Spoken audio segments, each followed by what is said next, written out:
Holy tzaddikim and tzaddikot. Hope everybody is doing amazing. Okay, we are blessed this week to have Parshat Chukat. Chukat deals with many, many things, including the red heifer, the red cow, the special magical cow that the Jewish people would use to make those that were impure pure. It also speaks about the hitting of the rock, how Moshe and Aaron were punished, and they don't get into the land of Israel from the hitting of the rock.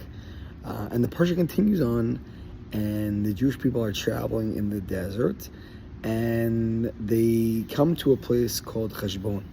And there they must defeat the king of the Cheshbon, Sichon Melech Cheshbon. Okay? Very nice. They have to, in their travel, sometimes there are battles, right? There are wars. But there's a beautiful idea I once heard in the name of Rav Kook, the first ever chief rabbi of Israel, the father of religious Zionism, who really, it really struck a chord with me. I think it's so applicable, so true, so real, and I think it applies today more than ever before. Says Rav Kook, please, we should interpret the words of the Chumash literally.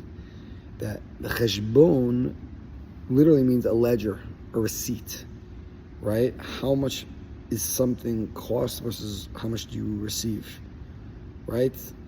Cost-benefit analysis. Says Rav Kook, in order to enter into the land of Israel, you have to defeat the Melech Cheshbon. You have to defeat the concept of this ledger. What does that mean? To go into the land of Israel, it requires us to think above, well, does it make sense? I make less money in Israel. There's a war. All the countries around Israel want it to be destroyed, wiped off the face of the earth. Why in the world would a person in their right mind think, I want to live in Israel, I want to go to Israel, I want to spend time in Israel, I want to make Israel my home? It's beyond logic. It doesn't make any sense.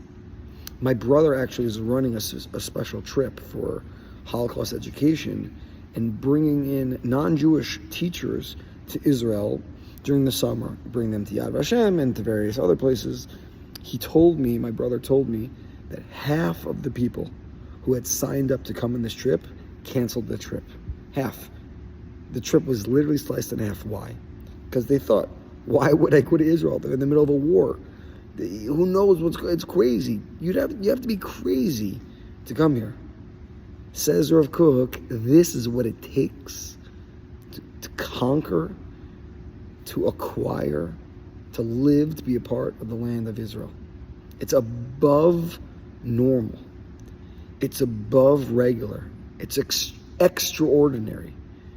There's a certain amount of faith that a person must have to be in this land.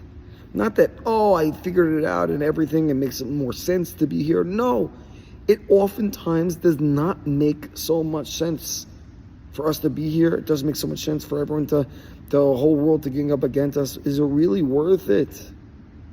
Says Rav Kook, we don't make the decision to live in the land of Israel, to be in the land of Israel, to conquer the land of Israel. We don't make that decision because it makes sense on paper, because it calculates to being correct.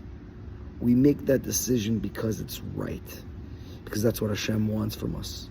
And it's above the logical reasoning of Cheshbon, of 2 + 2 = 4, of a simple cost-benefit analysis. It's above that.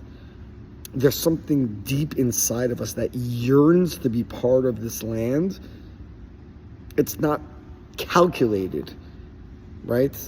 It's not an equation that makes perfect sense. It's something much, much deeper in that.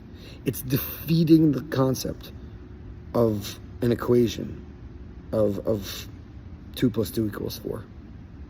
So much deeper than that. Our connection to this land is so much deeper. It's emotional. It's spiritual.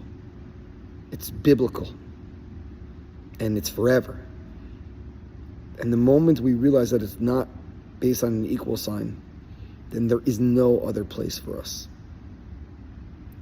Eretz Yisrael, the land of Israel, is our one and only home. And let us all conquer that cheshbon, that ledger, that receipt, that cost-benefit analysis, that equation, and do our very, very best to live there, to be there, to conquer it, and to make it ours forever. Wishing all the holy tzaddikim and tzaddikot Shabbat Shalom.